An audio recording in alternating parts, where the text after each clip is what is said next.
My people, you don't finally read as they talk to you now. If Nigeria cannot protect Christians, we are going to move in viciously. And we are going to do so to protect Christians.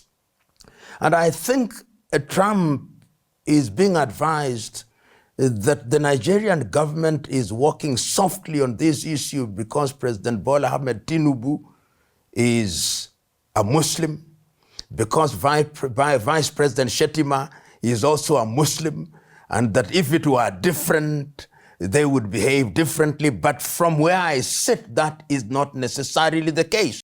Guys, welcome back to the channel where we give you updates across Africa and across the globe. Now, you heard from Professor Plo Mulumba when he was dissecting the issue that is currently trending in Nigeria over the statement from the US President Donald Trump that he wants to send troops to Nigeria to come and help end the genocide that is going on against Christians. Now, you all know that killings has been going on from all parts of Nigeria. And this is what Donald Trump said that he wants to end. A lot of people have said, yes, that the president of America should come and help. And others have said, no, that if they step into Nigeria, Nigeria will never remain the same. It is going to destabilize Nigeria and destabilize Africa. Others have said, oh, you can come. We are ready for a fight. Then let's hear Professor Plo Mulumba when he was dissecting this situation in his own narrative. Guys, please don't forget to like, share, and subscribe. Please share this video so this video can go very viral. Thank you very much as you watch. God bless you. In Nigeria must be understood from a historical context. And that history gives you a Nigeria which, when the North and the South came together, there was what could be described as the Muslim North, and for want of a better term, the Christian South, or largely Christian South. But remember, there are also other African religions, but that is the preferred definition. With the consequence that Nigeria has always had tension of one kind or another, the tension that led to the civil war in Biafra, which was not founded on Christianity at all, and of course the many coups d'etats that saw at that time in the 1960 of the killing of people like Ahmadu Bello from the north and the imposition of the military administration. But to come to more recent history is that there are elements within Nigeria in the north, and this came to the fore in the year 2009 with the formation of what is now popularly known as Boko Haram by Yusuf Mahmoud.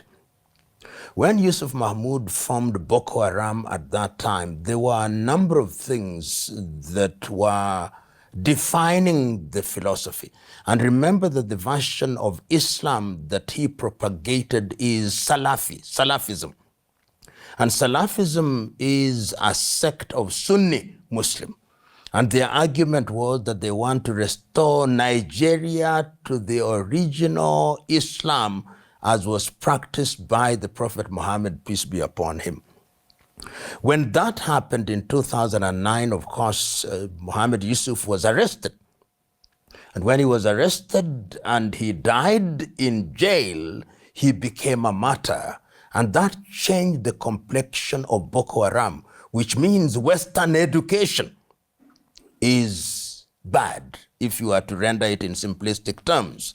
And the whole idea, and this is what they were selling at that time, what is the value of this education where you get education, but there are no jobs, there are no opportunities, and that appealed to very many young people in northern Nigeria. And that is why it is characterized as Muslims rising against Christians.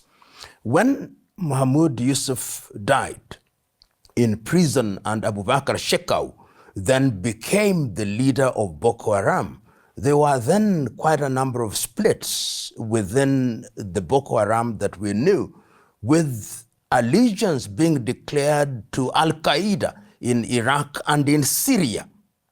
Meanwhile, activities then heightened and they started killing persons because of their religious affiliation. But it must also be remembered that even Muslims were killed in the process. But the declaration was that we want to Islamize not only the northern part of Nigeria, but the entire Nigeria and introduce Sharia law. But these activities were not confined to Nigeria. It was along the Chad basin, so that Chad was affected, Niger was affected, and even Cameroon was affected. But of course, the theater of action is Nigeria. The consequence of that now has been that they have engaged in activities which have led to the death of many. You remember the bombing of the UN offices in Abuja, which led to the death of 23 people. You remember the Chibok girls, when they raided schools and picked the Chibok girls, some of whom are still in custody. And when, of course, Shekau himself died or is said to have committed suicide because there were splits within Boko Haram, we now have a situation where we have an organization which has different factions. And these factions are operating sometimes at cross purposes.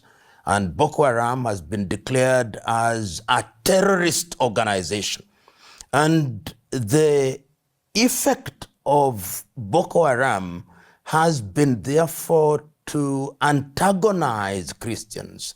And we know that Christian clergy have been targeted. We know that churches have been targeted. And you've now created an environment that depicts these particular activities as targeting Christians. And indeed, there are Christians who have now come out and say that we are going to organize ourselves in order to resist this.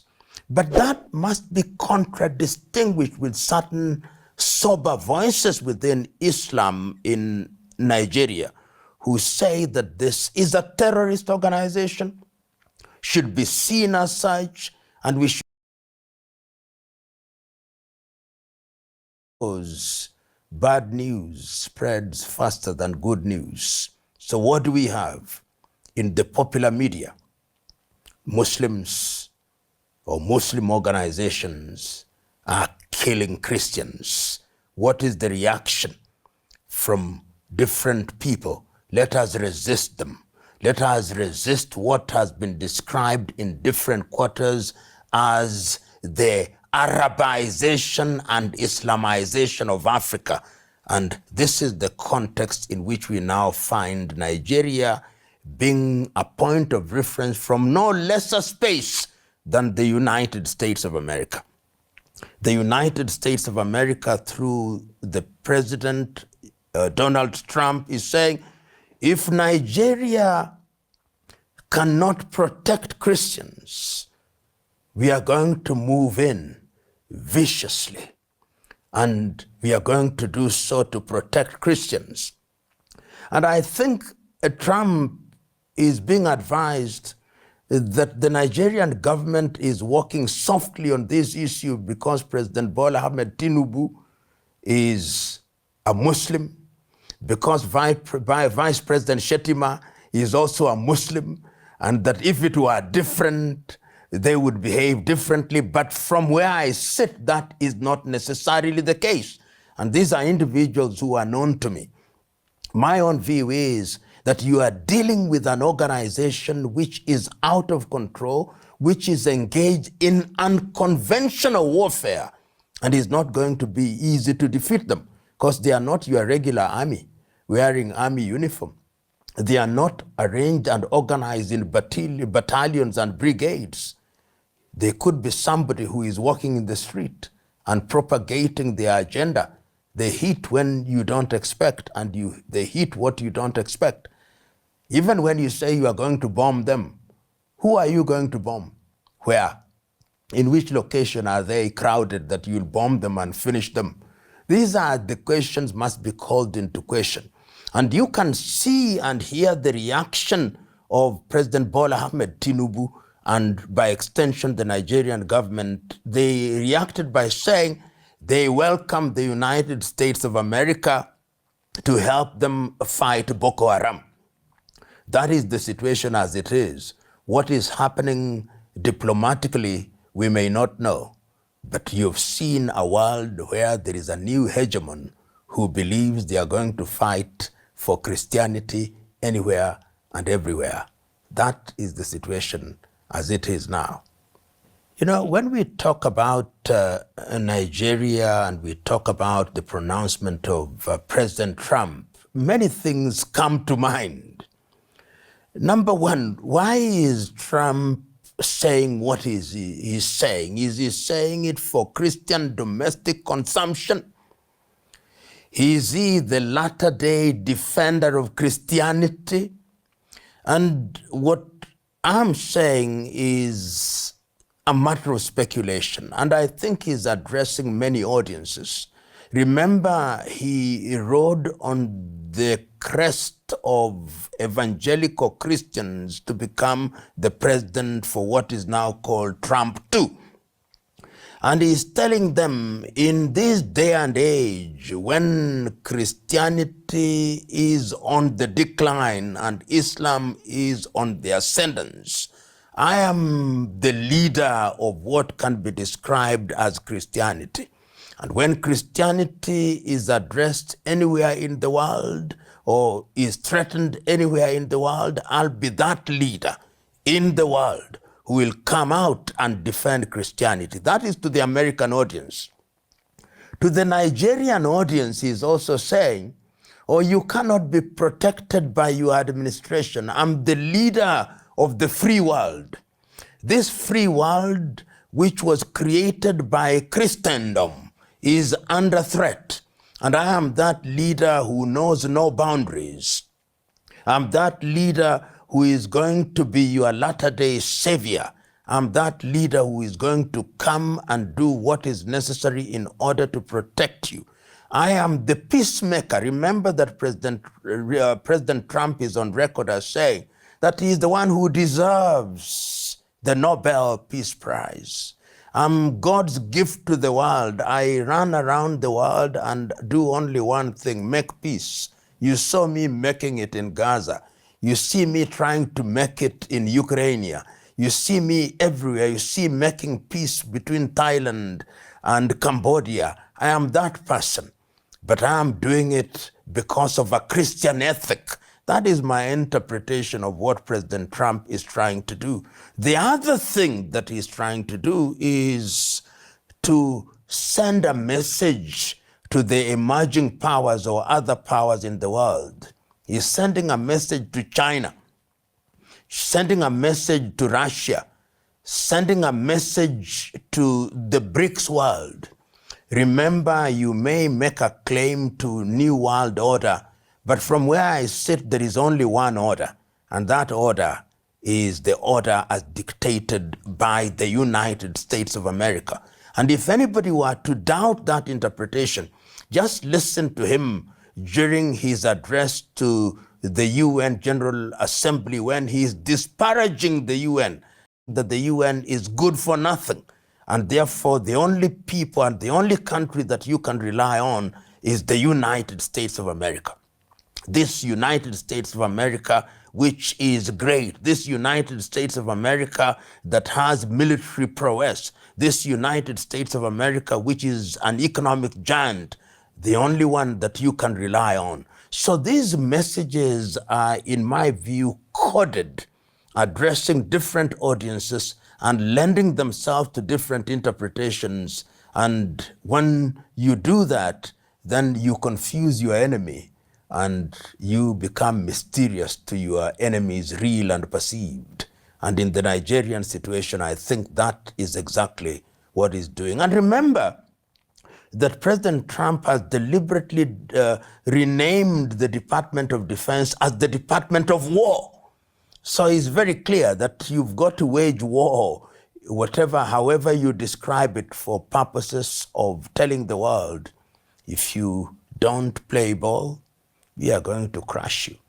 And C, his use of language is going to be swift, nasty, and sweet. I mean, that is a contradiction in terms, but he uses language in that way. What we're saying is very interesting, and it can be defined by this age-old saying that one man's or one person's freedom fighter is another's terrorist. And you and me and all of us know that the international agenda has always been dictated by Western narratives. So that if you look at the media via which we talk about events, if it is events between Russia and Ukraine, the people who articulate it for mass consumption will be the CNN, will be the BBC, will be Deutsche Welle, will be Radio France or France, the French media, will be Fox, and all those media will be Al Jazeera, which will also be influenced by the West. And that is what mass consumption is all about. And it is the West, and particularly the United States, that has taken the burden, in their view, of defining who is who. So if you don't do what is in the best interest of the United States of America, you don't do that which is in the best interest of Western Europe as led by the United States of America, then you are a dictator. You are a dictator because you are not doing their bidding. So Russia can say that you told us we are not moving 1 inch more to the east. And when they want to protect that with boots on the ground, you are a dictator. And that is not to be compared with what happened in the 1960s when the Russians, at the invitation of the Fidel Castro government, invited the Russians, and the Americans said, you cannot have Russian military hardware 90 kilometers away from the American shoreline. So it is the bullies always have their way, and they tell you what is right and what is wrong. That is the position in which we are. You and me have recently seen, those of us who are listening to this, who have seen what is happening in the United States of America, that there were riots or demonstrations throughout the United States of America in which Americans came out and says, no kings. And what were they saying? That their president appears to be governing through fiat, executive fiat. He's fighting everybody on site. He's fighting universities. He's fighting the military. He's fighting everybody on site. But yet, in popular media, even media that is not ordinarily pro-Trump like CNN, are reluctant to label him a dictator. Fox, of course, will never allow him to be labeled a dictator, and even Western media will never label him a dictator. But you in Russia try to do that. You in China try to do that. You in Brazil try to do that. You in Nigeria try to do the same thing. You are a dictator who ought to be removed from office sooner rather than later. The narrative is defined by the United States of America and the European Union. And you can see how quick these institutions are normally inclined towards issuing statements about things. Sometimes they don't even understand, sometimes they don't know, but they are quick to issue this statement and that statement and to condemn and say how they are going to interfere when it serves their interest. So it is still true, as this cliche goes, that international politics is still governed by the law of the jungle and through gunboat diplomacy. And that is what is happening. The weak are dominated, the strong dominate and define the agenda. You know, when I heard this statement that the United States of America has issued a statement that if the Boko Haram continue to kill Christians, America is going to invade Nigeria, I asked myself a number of questions. Number one, in which specific territory does the Americans believe that there is a group of people called Boko Haram, so that if you send your tomahawks there, you eliminate them? Number two, have they consulted the government of the Federal Republic of Nigeria and agreed with them that we need assistance in terms of intelligence and that therefore this will be a coordinated strike?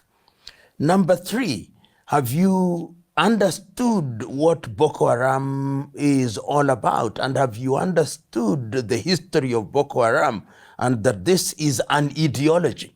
And I asked myself a foundational question: have the Americans not learned that, as they were told by the Afghans several years ago, that you have the watch but we have the time?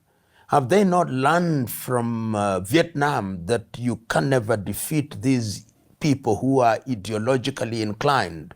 So unfortunately, if the United States of America were to use any military means in the hope of neutralizing Boko Haram, they'll be shocked, because there is not a group of people sitting somewhere who are waiting to be bombed called Boko Haram.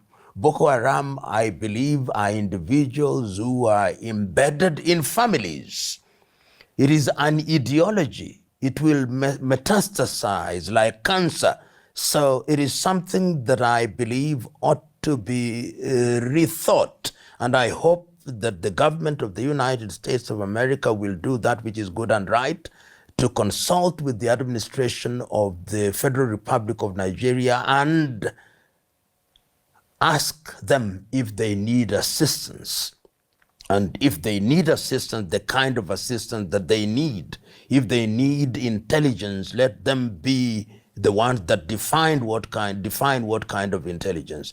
Otherwise, this nuclear approach to killing a mosquito or killing a tortoise, as it were, is one that will be met with utter defeat and utter regret. And if there was any doubt, see what has happened to Libya. If there was any doubt, see what happened to Syria. The irony of the world today is that there is a word that is bandied around which means, and which is called democracy. As I grow older, I'm very reluctant to use the word democracy, because the version of it that we use in most of the world is one that is defined to us by Europe and America. And I think in the United States of America, it's Abraham Lincoln who defined it, I think in a quite a sober manner at that time: a government of the people, by the people, and for the people. Understood in that sense, and even if you translated it in every language, it is innocent. But over the years, democracy has changed its meaning to mean what America wants countries to do, what Europe wants countries to do. I prefer to use the much broader word good governance or governance.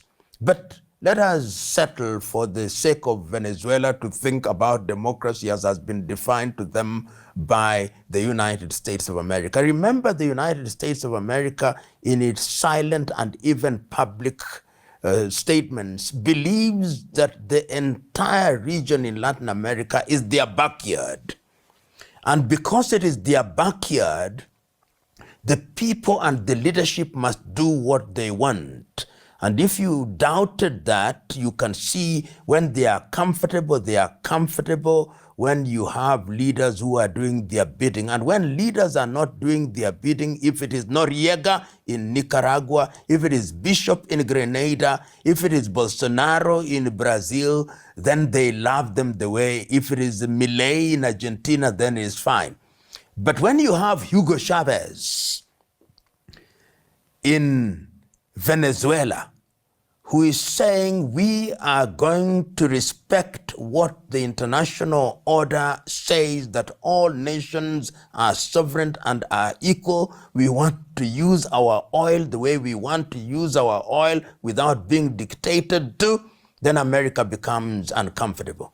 Then they are saying now, in order to finish an administration which is inherited from Hugo Chavez of Maduro, what they are doing is that they are destroying America. One, they are at the center of drugs and even label Maduro as the head of the drug cartel. And they are saying that of the president of Colombia. So they are saying we are going to solve the problem for you. But they are not talking about Mexico, which is a little bit bigger, and therefore they are not going to deal with in the Venezuela way. So in my view, what is happening in Venezuela and the American attitude is very deliberate. Not only at the level of the United Nations, it's coordinated. That is why the opposition leader gets the Nobel Prize, in order to raise her profile.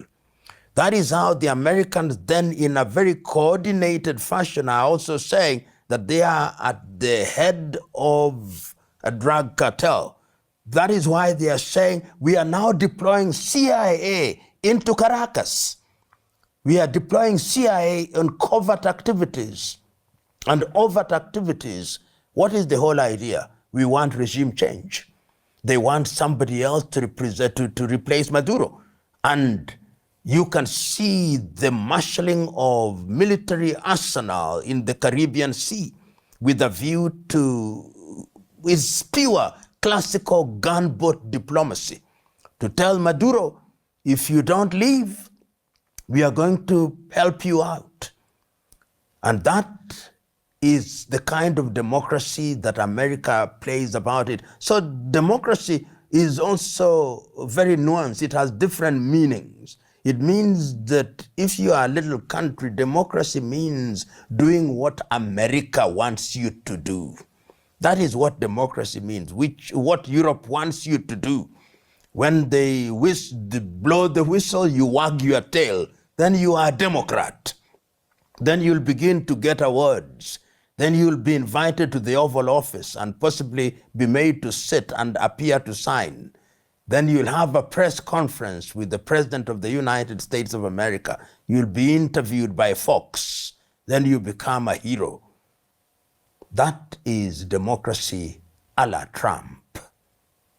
What is happening in the Caribbean is almost unprecedented. When you see a power such as the United States of America very undiplomatically saying, one, that we have operationalized CIA within Venezuela. We have moved our military assets in the Caribbean Sea without being paranoid. What is being projected and telegraphed is that we are ready to put boots on the ground. And the reason why we actually were allowing the CIA to operate is to tell us where to hit, so that before we get boots on the ground, we soften the ground. And it is very easy in a country that is divided to create an environment where the leader runs away. Because once you create an environment that makes it unsafe for Maduro and the people around him to feel uncomfortable, then they run away. And when they run away, then there is a vacuum. And once there is a vacuum, then America can fill it with whoever you want. Remember, at one time, there was even an attempt at creating a government in exile. So you can very quickly have Maduro out and bring in people to say, you are now the ones that are going to be in charge of Venezuela. And once you're in charge of Venezuela, the great old America will give you the necessary support as you go through transition. I'm not saying that that is what will be the case, but these are scenarios that I believe everybody, even in Caracas, must be thinking about the possibilities. And even those who say that they are supporting Venezuela would not want to get into that space, because the nature of these wars is that if you get into those spaces, you are stuck in mud for a long time. Who wants to be stuck in mud? You know, over the years, there have been allegations that many of these organizations that became monsters were financed by people who thought they could use them. So when you hear people saying that certain Western agencies financed Osama bin Laden in his early days, financed Boko Haram, financed all these organizations, we must be very slow to say they don't. We must be very slow, because the way the world works is that things are more complicated than we see on the surface. But as Frankenstein once said, you create a monster and then you lose control of the monsters. So they start as little embryos. Once they become monsters, then they acquire a life of their own, and you can no longer control them. They metastasize and acquire different life, different ideologues. So it is quite possible that is happening, and indeed has happened before. And many times we know that fifth columnists are introduced, particularly by Western intelligence agencies, for purposes of torpedoing that which is good in different parts of the world. So you never know. Never be quick to say it is not happening. Be very slow in the knowledge that the imperialist works in very unique ways. You know, when you talk about drug trafficking in Latin America, somebody posed a very interesting question. He says, but why don't you persuade Americans not to take drugs? Of course, that is an interesting response to it. But the other thing is that the demand and supply side is there are things that are tied in the hip like Siamese twins. But the reality is that these cartels are to be found in Mexico, the Escobars of this world, the bigger people in Colombia, in Mexico, in Venezuela, as we know. And the reality is that Venezuela is a soft target. Is a soft target because we now know beyond peradventure that some of the people whose boats have been struck are fisher people. They are not drug dealers. And that this extrajudicial killing is without basis. What one would do in ordinary circumstances, given the Americans' dominance on the sea, is to arrest these individuals. You arrest them and bring them to the United States of America for purpose of being tried. But in the case of Venezuela, I think a number of things are designed to be achieved. That you have Maduro here, who is a leftist and is seen not to be playing ball with the United States of America.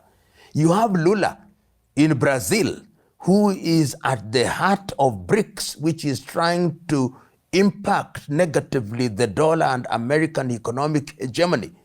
So how do we start? By sending a clear message to everybody in Latin America: if you don't play ball, we are going to deal with you with the way we dealt with Venezuela. And remember, the oil deposits in Venezuela and the geographical location in Venezuela is also very important from a geostrategic standpoint. Therefore, America would want to see some kind of lapdog, some kind of poodle of leadership in Venezuela, to have comfort that that area, and by extension the Caribbean, is under their control. And that is why I think the United States of America, particularly during the Trump administration, is behaving the manner in which it is behaving. And when Trump says, "Make America great again," and is telling the world we are looking inward, I think there is also a sense in which he wants to project America as the dominant power. And if you don't restrict my examples in thinking about this issue, look at their recent statement in the Asian meeting. He's telling the Asian, make sure that China does not dominate. And that message is reverberating. Look at the message to Milei. We are going to give you money in Argentina, but only if you elect Milei or people related to him. So America is saying we want to occupy our immediate war post-1945 position in which we tell the world what is good for the world. And the Venezuelans of this world are the examples that will be used, that if you don't follow that script, then we destroy you. So elect leaders who know what to do, leaders who respect and obey instructions unquestioningly.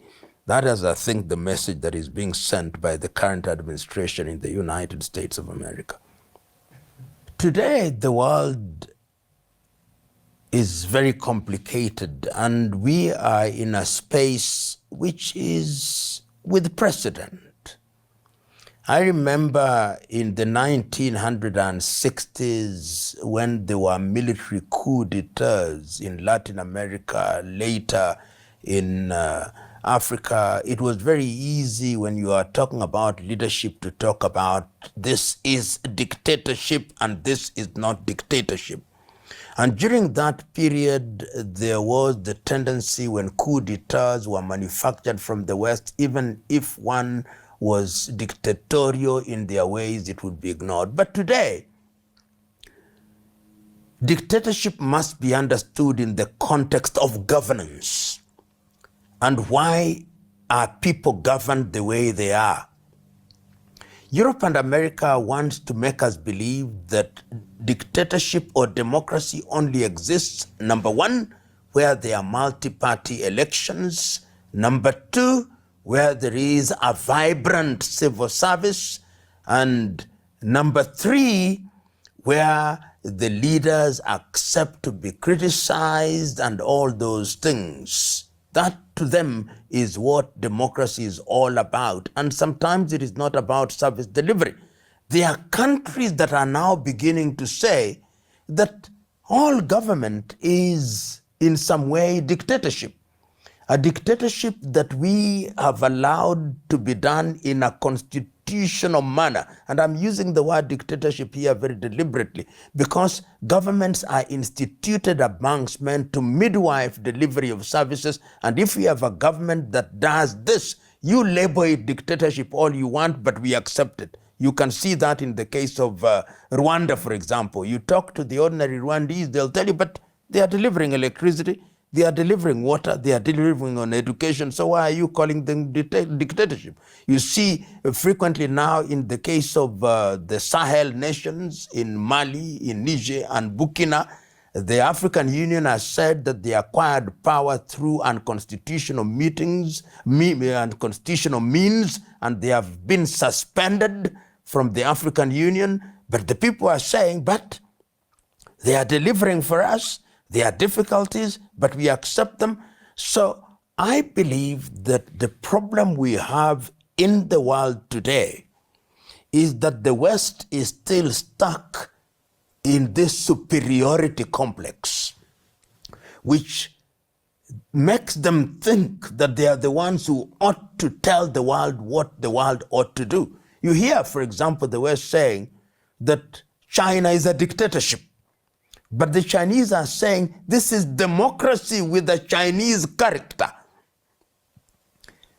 They are saying Russia is a dictatorship, but the Russians are saying this is our style. We have done it for many years. And the people, the critical masses of the people accept it as our way. Why do you want us to wear dresses which you've made for us which don't fit us? So the debate is still on, but I hold the view that governance is something that must be culturally specific and must be informed by the realities of a nation, and that the people in that nation must have an input on how they are governed to ensure that they reap the dividends of their taxes and their efforts. And perhaps the time is now to re-examine some of these terminologies which were fostered on us by the West. In the case of Africa, as I've always said, that the time is now for Africans to rethink and to reimagine governance That is not to say that we go back to the old ways. No, we re-examine, we adopt and adapt as defined by circumstances. Guys, send money to Nigeria with LEMFI and get instant bonus of 15 euros from Europe, $15 from US, or 15 pounds from UK. Okay, only download LEMFI from App Store or Google Play Store and enjoy the bonuses. Their rate is also too high.